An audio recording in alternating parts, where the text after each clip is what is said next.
Ciao a tutti! Dopo tanti quadrati granny diversi fatti assieme, di cui vi lascio i link ai tutorial nella descrizione del video, oggi vediamo insieme come fare il triangolo con la tecnica granny.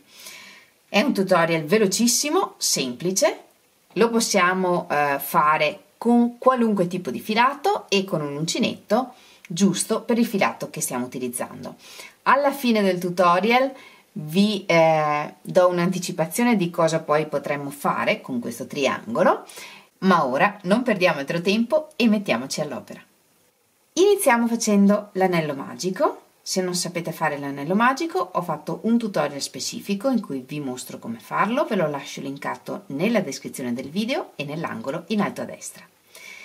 Nel primo giro lavoriamo triplette di punti alti separate con 3 catenelle. Sostituiamo il primo punto alto con un punto basso e 2 catenelle. Lavoriamo un altro punto alto e questa tripletta di punti alti la completiamo alla fine. Ora lavoriamo 3 catenelle, 3 punti alti nel cerchio,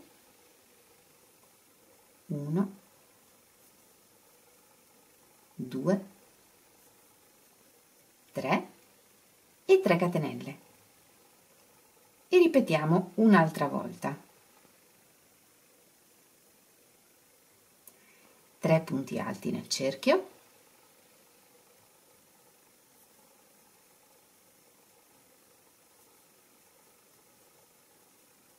3 catenelle e completiamo la prima tripletta a cui manca un punto alto, quindi lavoriamo un altro punto alto e chiudiamo il giro con un punto bassissimo nel primo punto alto, quindi nella seconda catenella. Lavoriamo un punto bassissimo nel prossimo punto alto e uno nell'archetto.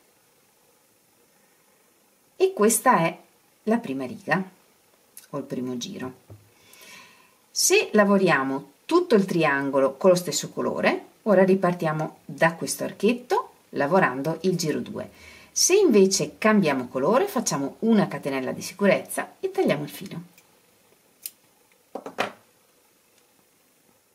Da adesso in poi lavoriamo solo negli archetti e nel giro 2 lavoriamo un angolo in ognuno dei 3 archetti. Possiamo iniziare da uno qualunque, prepariamo un nodino iniziale con il nuovo filo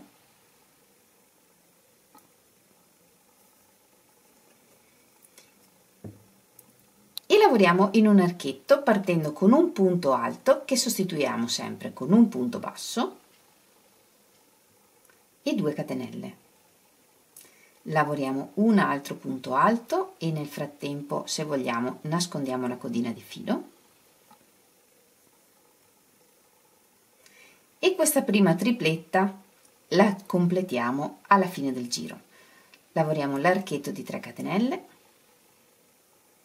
e altri 3 punti alti nell'archetto.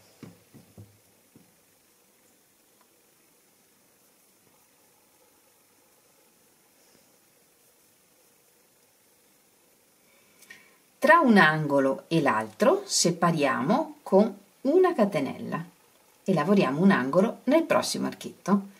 Un angolo sono 3 punti alti, 1, 2, 3, 3 catenelle, 3 punti alti.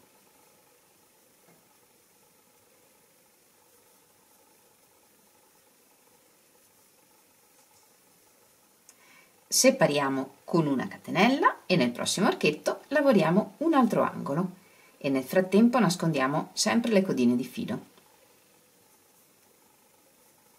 3 punti alti, 3 catenelle, 3 punti alti.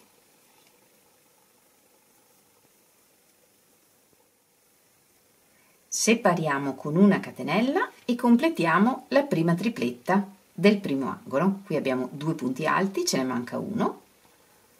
Lo lavoriamo e chiudiamo il giro nel primo punto alto, quindi nella seconda catenella, un punto bassissimo nel successivo punto alto e uno nell'archetto. E come prima, se lavoriamo con lo stesso colore andiamo avanti, se no tagliamo il filo e facciamo una catenella di sicurezza.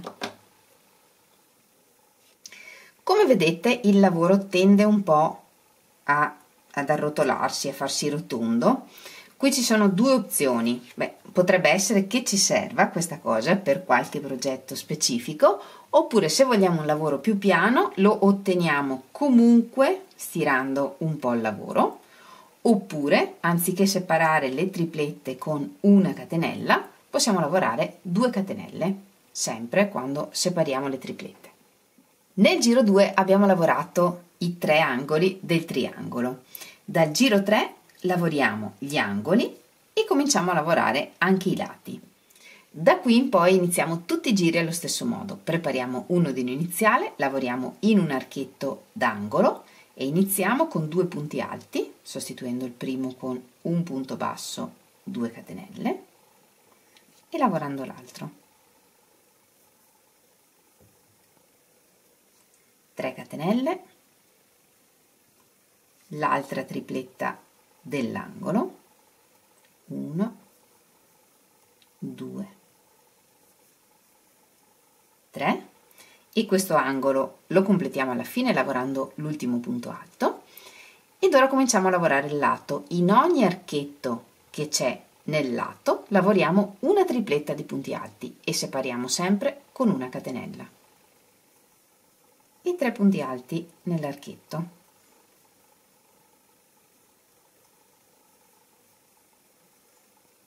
Una catenella, un angolo nell'archetto d'angolo,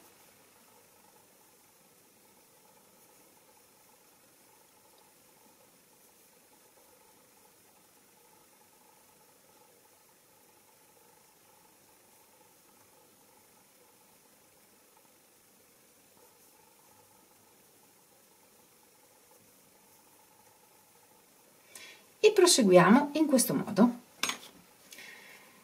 In ogni archetto del lato lavoriamo una tripletta di punti alti, in ogni archetto d'angolo lavoriamo 3 punti alti, 3 catenelle, 3 punti alti e separiamo le triplette dei lati dall'angolo sempre con una catenella. Completiamo tutto il giro e alla fine lavoriamo anche l'ultimo punto alto che manca alla prima tripletta. Lavoriamo il punto alto che manca alla prima tripletta, chiudiamo il giro con un punto bassissimo, un punto bassissimo nel prossimo punto alto, un punto bassissimo nell'archetto. Tutti i giri iniziano e finiscono allo stesso modo. Una catenella di sicurezza e tagliamo il filo. Da qui in poi tutti i giri sono uguali, l'unica cosa che cambia è che in ogni nuovo giro avremo una tripletta in più sui lati. Su questo triangolo che è più grande possiamo vedere che nel giro 3, che è quello bianco, che è questo che abbiamo appena lavorato assieme, c'è solo una tripletta di punti alti sui lati, su quello successivo ne abbiamo 2 e su quello ancora successivo ne abbiamo 3. Ma per il resto il giro è sempre uguale. Negli angoli lavoriamo 3 punti alti, 3 catenelle, 3 punti alti e in ogni archetto che c'è sul lato lavoriamo una tripletta di punti alti e separiamo con una catenella. Come vedete, se stendiamo un po' il lavoro, il triangolo risulta perfetto e piatto, però quando lo lavoriamo vediamo che tende ad essere un po' rotondeggiante. Se non vogliamo che questo accada, basta mettere 2 catenelle tra le triplette dei lati anziché una. E anche per oggi abbiamo terminato. Io spero tanto che questo tutorial vi sia piaciuto e soprattutto che vi possa essere utile, e io penso proprio di sì, perché quest'anno di questi triangolini Granny ne abbiamo visti dappertutto nei negozi. Ne ho visti da Calzedonia, da H&M, da Benetton, dovunque. Tutti hanno il costume a triangolo rivestito con la lavorazione Granny ad uncinetto, una cosa che non so come facciano a macchina, ma è fatta veramente male. Noi invece possiamo farci il nostro costume. Intanto vi ho preparato il triangolo nel caso in cui appunto voleste rivestire un vecchio costume oppure comprarne uno di nuovo e rivestirlo, e poi vediamo se riesco a trovare il tempo, vi faccio un tutorial proprio del costume completo, anche con un'applicazione che potremmo fare nella parte bassa del costume. Come sempre vi ringrazio di avermi seguita anche in questo tutorial. Se vi è piaciuto non dimenticate di regalarmi il vostro like o di scrivere un bel messaggio qui sotto il video, e se vi piacciono i miei tutorial e non siete iscritti al canale, iscrivetevi, è gratuito. Noi ci vediamo lunedì prossimo con un nuovo tutorial e nel frattempo, come sempre, vi mando un grandissimo abbraccio e un bacio. Ciao!